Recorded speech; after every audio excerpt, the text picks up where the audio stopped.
Well, a very warm welcome to all the parents of 2021 at St. Martin's Pre-Primary School. Usually we would invite you for a delicious dinner and get together and share in fun and laughter.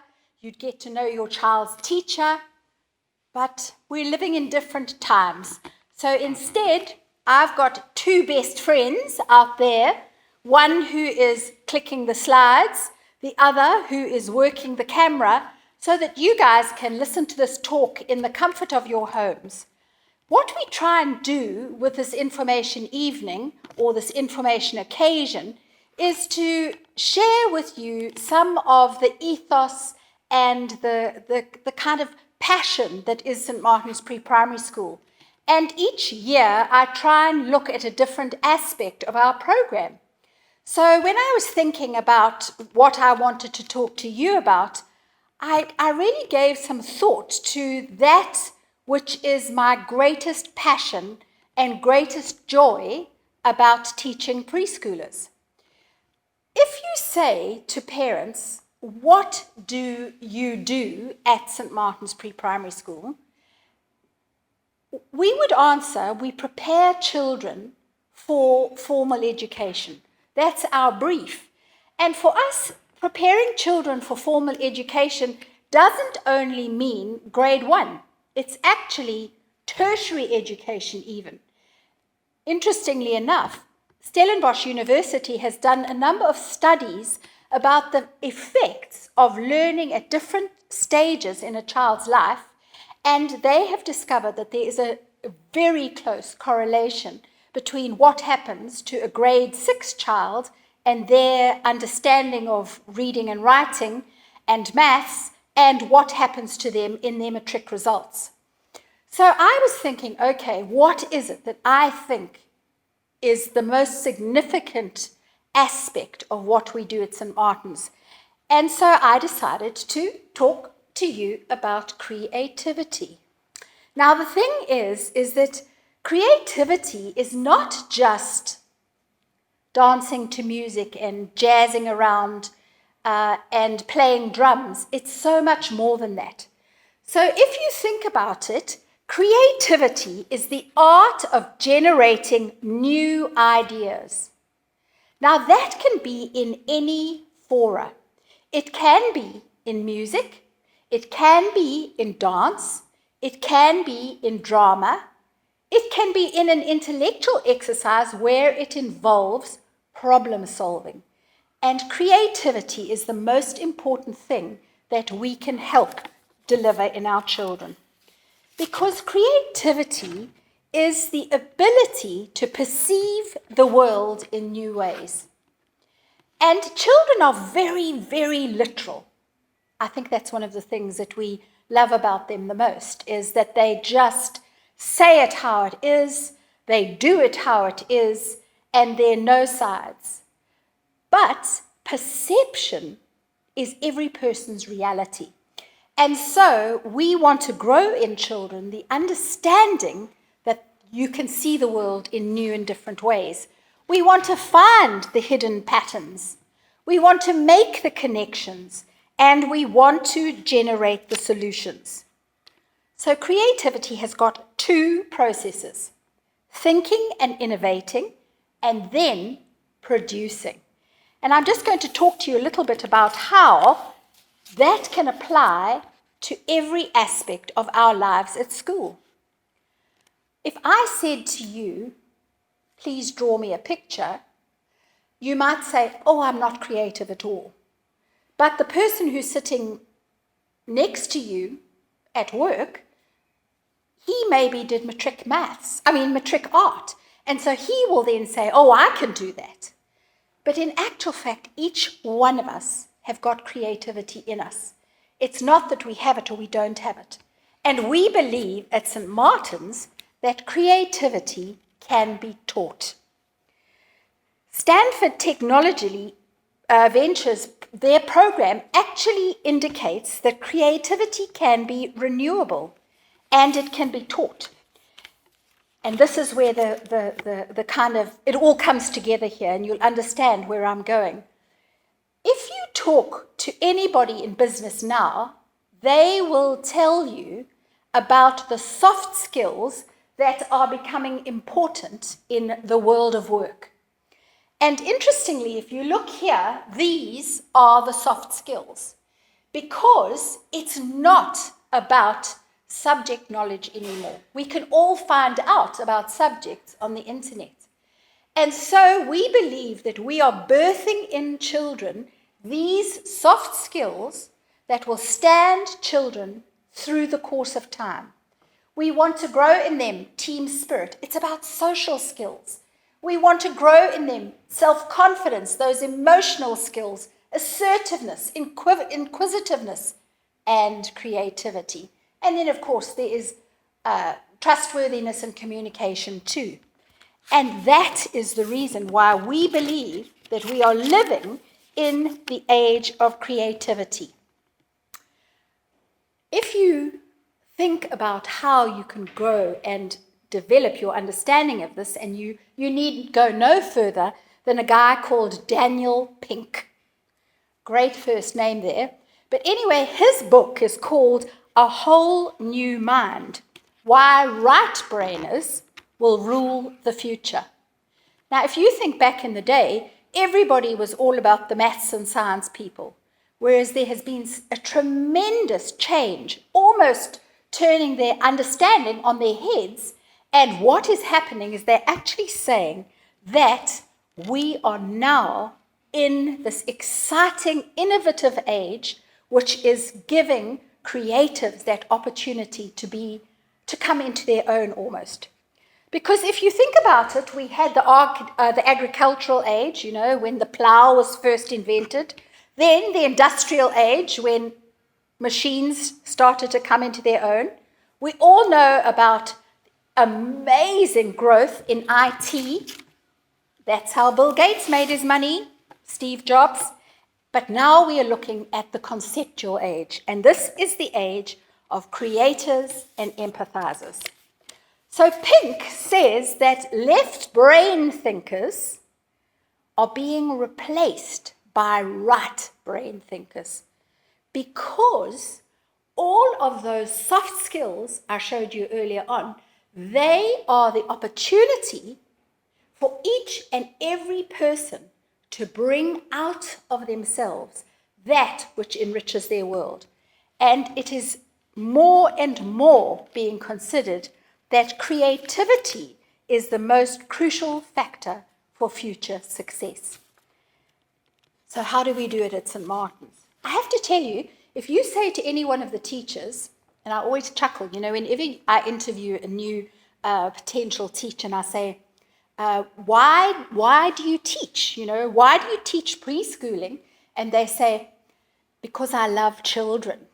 And I always want to say, ooh, heck, I hope so, because otherwise you need a straitjacket, because who'd be in education if you didn't like teaching and children?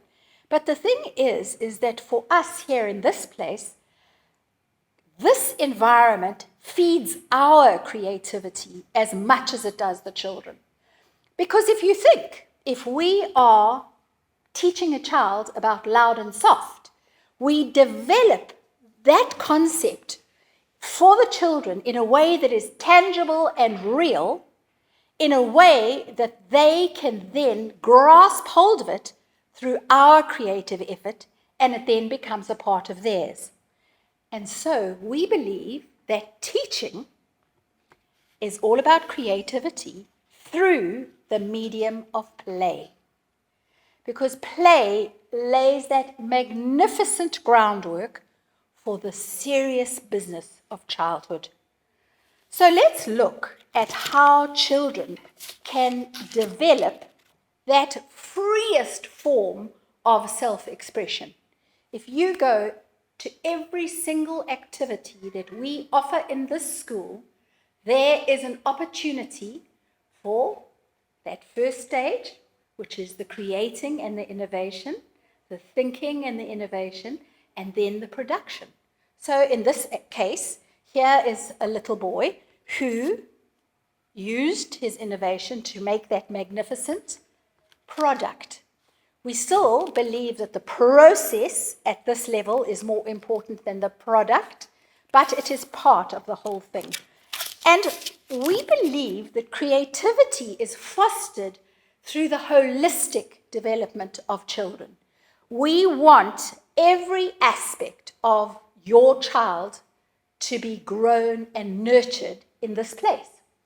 So I always, whenever I teach my varsity college students, I always say to them, don't forget the sepia photographs, okay? Because here we have Granny and Grandpa in the old-fashioned sepia photograph, and it's the perfect way to remember what holistic development is. We want to foster social development, emotional development, physical development, intellectual development, aesthetic development, and spiritual development. So now I'm going to talk to you about those specifically. And here we go. How's about this? Just look at these blessed little faces. They are playing. They are playing with each other. They are listening. They are talking. They are imagining. They are cooperating. They are communicating. And so we foster social development outside in the garden, around the snack table, in the house corner, even in the block corner. In every place the children go at school, they can then grow their social development. Emotionally, we grow them throughout the school day as well. And here's some photographic images that actually portray that. You can see that sense of helpfulness. Don't you love the little girl helping the chap with his buttons at the bottom? But that is not the best ever. I can remember I was a very new teacher. Oh, I'm going to show my age here. But it was in the days when you wore shirts that had buttons in the crotch. You know, those all in one, and you buttoned them in between your legs. And such a stupid garment to put a small child in, because obviously the little girls, and it was usually girls' clothes, couldn't do the buttons up for themselves. And my best was, one day I was on toilet duty, and I came around the corner, and there was one of the little boys in between this little girl doing up her buttons. That's what I mean about an innocent and wonderfully enriching environment, because there was nothing odd or about that. He was just helping her do her buttons. And here you have giving encouragement and affection to a child, looking after yourself emotionally, being independent. And then, of course, here you've got to be a big brave mouse to say goodbye to mom and dad and come to terms that you are growing in terms of how you manage yourself. Physical development, oh my goodness. All of those jungle gyms, all of those activities, we encourage fine motor development, drawing, cutting, sticking, molding, modeling. We use swinging, swaying, symmetry, asymmetry, balance, throwing. And every single week, every class has a lesson. For some unknown reason, pre-primary schools in South Africa call it developmental play. But basically, it's just pre-primary phys ed. And so we offer all of those experiences to the children too. They play and grow physically in all aspects of the school day. Now, obviously, we want to develop your child's intellectual development, because rubber hits the road. I'm talking romantically about from here to when they're in the world of work, but come, we've got to be ready for grade 1. Grade 1 is what it's about. And we're so proud of our Grade R program at St. Martin's. The Grade R program was started in this school in the 1970s by the first principal, a woman called Mary Main. It was the first school readiness program to be developed countrywide, and it then became the foundation on which everything has grown since then. I myself was involved in updating that, and we are just amazed to think that something that was birthed in this place is so significant in pre-primary education as a larger and greater whole. So intellectual development, there's concept formation. There's all of those things when you think about learning about your body. How does your ear work? Which sides of your tongue do you use to taste salty? How many of these things match with those things to make two equal sets? There is intellectual opportunities every which way in our program. I mean, for example, you can see at the top, Kate playing with the instruments. So rhythm and timing is another intellectual concept. Aesthetic development is very much a child's response to beauty and wonder. So if we look at the world around us, we can see beauty in flowers. We can see beauty when we go and stand under the eaves of the church and look at the bats. We can draw beautiful pictures. We can move beautifully. We're so blessed at St. Martin's that we work in all different areas of the church plant. Each class has got their own little home base. And I know some people freak and think, oh, these rooms are so small. Well, they're not actually, because we use those rooms for early morning greetings, for home time stories, and for those intimate moments where you want a smaller and more unified learning opportunity. We also have the use of the church hall, of the church itself, of the garden. And I just want to pay the most unbelievable tribute to Kevin Robertson, the parish council, to the church council, and all of the church staff for the way in which they have helped us to manage COVID. They knew that we needed to have social distancing, and so they opened up every single corner, every nook and cranny for us to be able to use it as part of our COVID program. And that is why at the moment, the yellow group are in the church hall. The green group are having school in the church. The blue group are down in the youth house. We have all moved into bigger areas so that the children can actually come to school each and every day. Before, everybody came into their home bases, but we need to be more separated now. And we are fabulous at the masks and the face shields. I'm sorry to have to tell you this, but you know, your children behave so much better when you're not around because they know how to push our emotional buttons, our children. They know when we're feeling weak and vulnerable and just can't cope. And yet, at school, they just rise to the occasion, and we're so proud of our COVID kids and their maturity.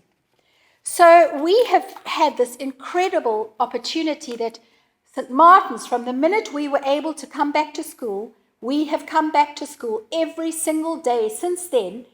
On every single day, we haven't had to stagger Monday, Wednesday, Friday, and Tuesday, Thursday the next week, because we've been blessed with these big spaces. So hats off to the church and their support. Spiritual development is that heart of St. Martin's.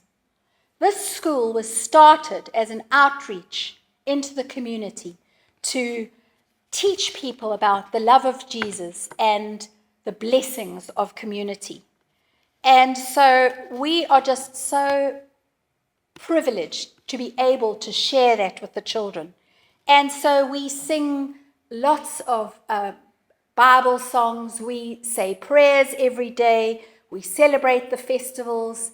Rev Kev and the church staff come and tell us stories every couple of weeks. And they're just so, so dear. And you can see here we always have Palm Sunday at Easter time.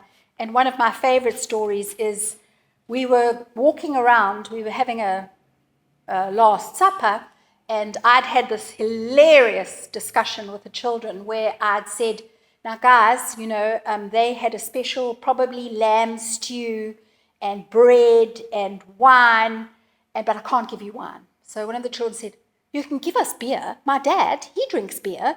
So I said, no, I don't think so, but we'll just have the bread, I think. So we were handing out the bread, and then I got to this little person and I said, because they were saying thank you, Jesus, as we were giving them their bread. I said, Brendan, say thank you to Jesus. He said, Miss Daniel, I am Jesus. Well, he was. He was dressed as Jesus. He had his doek on his head. He'd come in with a donkey. I said, oh, yes, you are today, but still say thank you, Jesus, Brendan. So our whole life in this school is actually founded on our spiritual beliefs.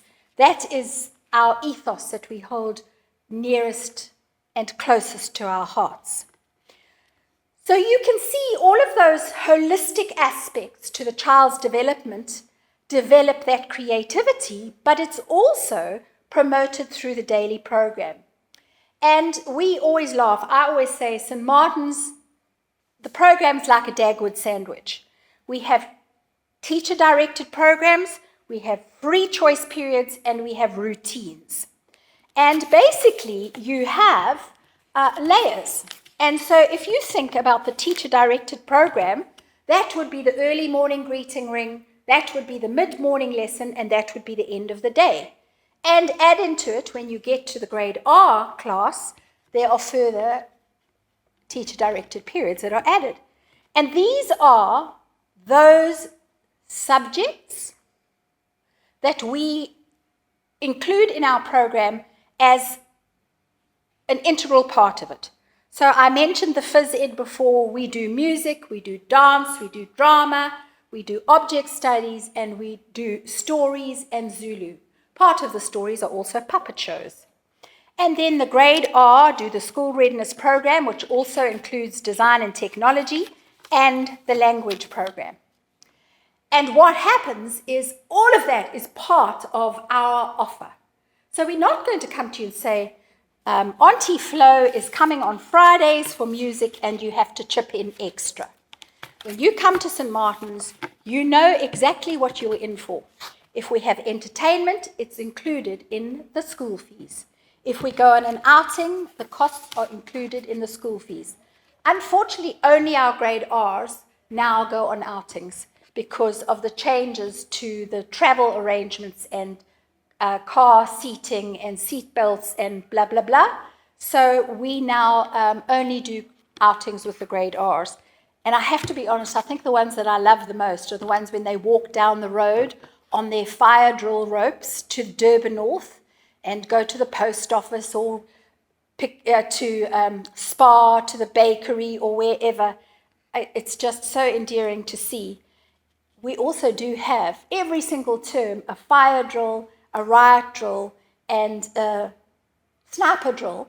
And the children, we can clear the school in 5 minutes. They're absolutely remarkable. I've now dealt with this whole business about how creativity is our core and our heart. But I always know that when I do this talk, everybody gets a bit kerfuffled if I don't talk about discipline. So I'm going to. You need to know that my whole philosophy about discipline is love them, love her, love him into submission. Children are children. Discipline has to be fair. It has to be consistent. It has to be age appropriate. What we are wanting is we want our children to develop self-control and responsibility. So our whole approach to discipline is based along those lines. I also just love the fact that when we start, we always say to the children, when you come to St. Martin's, we help you to be good inside from the outside in. So the grown-up helps you to be good on the inside. But when you leave St. Martin's, you are good from the inside out. out, and you don't need a grown-up anymore because you've learned how to do it for yourself. So this is the way in which we do it. Usually we just say, oh my goodness, what are you doing? We don't do that at St. Martin's. And it's enough. On other occasions, we might redirect and we'll say, oh, my boy, you're being really, really silly in the sandpit. Please go and ride on the tricycles. And they will then move from one area to another. So we'll redirect them either from one outdoor area to another outdoor area, or an indoor to an indoor, or, if it's getting more serious, from an indoors out and vice versa. We do use time out, and at St. Martin's, time out is called in the dog box. We did have a chuckle once because somebody did think we were going to put him in a box and he got a bit upset. But obviously we don't, but that's why there's this collie in this picture. The reason why we use time out a lot is because it's that opportunity to take a child from overexcitement or physical shenanigans and just to have them calm down and think about the best way in which to recover that sense of peace and calm. If these methods don't work, the redirect, the statement, the timeout, we've got lots of strategies that we use. Goodness gracious, and let's not kid ourselves. Positive reinforcement is just good old bribery, and we use bribery in every single way you can think. And we will defend that we call it positive reinforcement from now until the end of time. So it might be sweets, or it might be stickers, or it might be doing a special job. We actually find that special jobs are the most successful. So if you find, and it's usually a child gets into a discipline situation when they are experiencing intense emotion. And so, for example, we once had a little boy who every single morning would basically have a meltdown because it was the beginning of the year, he was a new 000, and he could not understand how he could not serve the snack table every single day. Until finally we decided that we would give him a special job. And so every day he would come to the office and he'd say, Miss Daniel, I need the ruler for Mrs. Baker. And I would hand over the ruler, and at the end of the day, he'd bring it back and say, Miss Daniel, here's the ruler. And the discipline problem went away because he had a special job. His name was mentioned every single day, and he was the ruler boy. He even had a little picture of a ruler next to his name. And so we just find that way of connecting with that child. I also believe, that submission. I believe touching children that's for me the best and most successful way of helping children to become the boss of themselves. And, lots of the mums, when we came back after lockdown, were so worried about what would happen if their children became upset. Would we not cuddle and comfort them?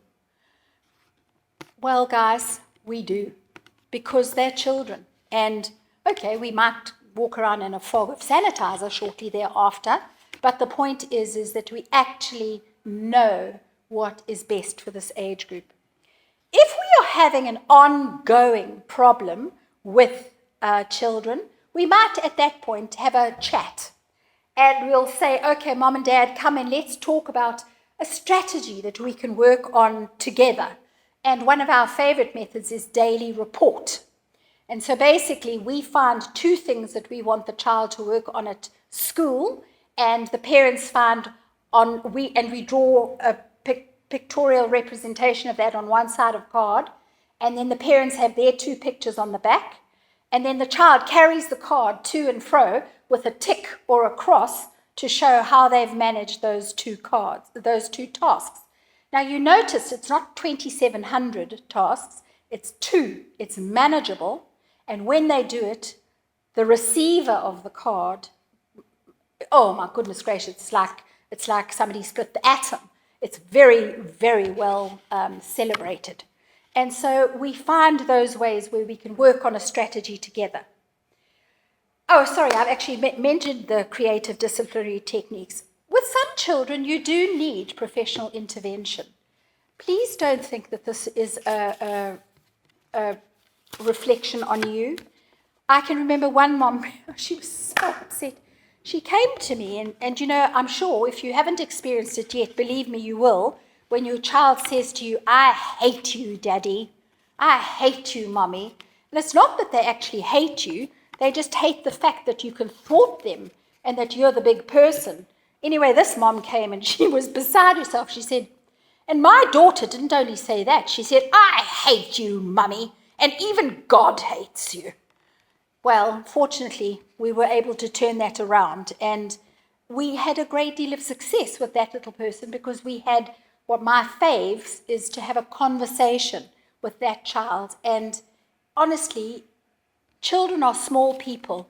If your child is acting out constantly, the thing that you must ask yourself is, who has the power? And if your child has the power, that is probably why they're acting out.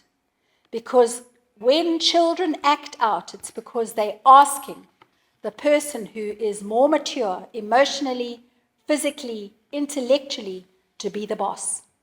And often today, parents want to avoid the temper tantrum or the whatever, and so they give in to children because it's the easiest thing to do. And ironically, it's actually that thing that makes your child insecure and perpetuates the behavior. So sometimes we do refer people for professional intervention, children. We also sometimes refer children not only for discipline, behavior management, parental training for discipline, but we might also recommend that a child needs intervention for speech or occupational therapy or something like that. And guys, please understand, we get nothing out of that. We advise you of a course of action which we feel is the best for your child, because this is our game.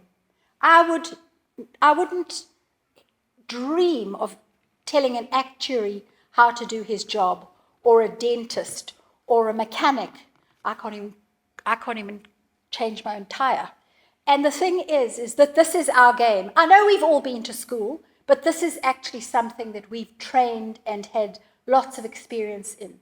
And we know the right time and the right place, and usually the right person to help your child to overcome any difficulties, because we want them to be on that road to being prepared for that life of learning and stimulation and creativity.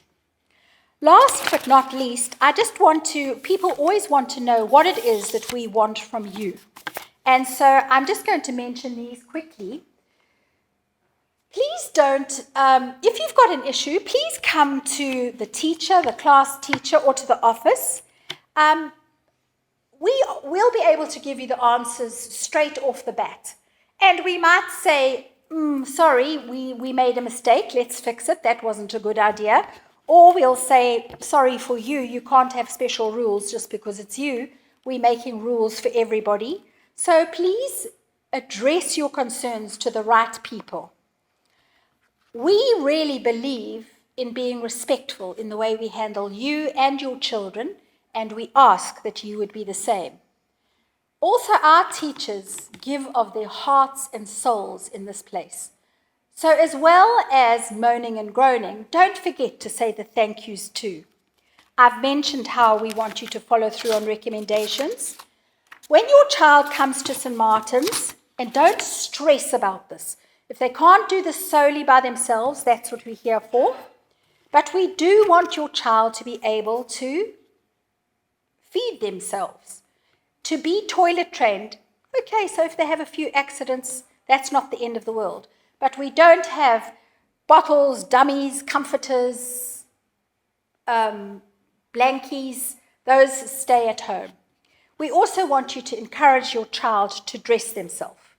And it would be wonderful if they knew how to hold a pen, properly, or a pencil or a crayon, and scissors in the correct way. So those school rules, please keep them. They work. And it's all about growing your child's maturity, independence, responsibility. We want those school rules to be applied because it makes us more efficient, and it's for the benefit of both the school and the individual. So in that, on that line, please, if you get something from home that needs to be replied, please don't rely on us to remind you. It's such a pain. So Dee and Tracy in the office will beg you, please send back those reply slips as soon as you can.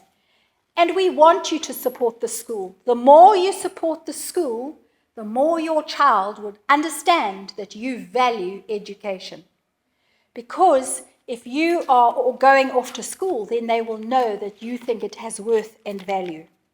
And don't forget that we can all work together.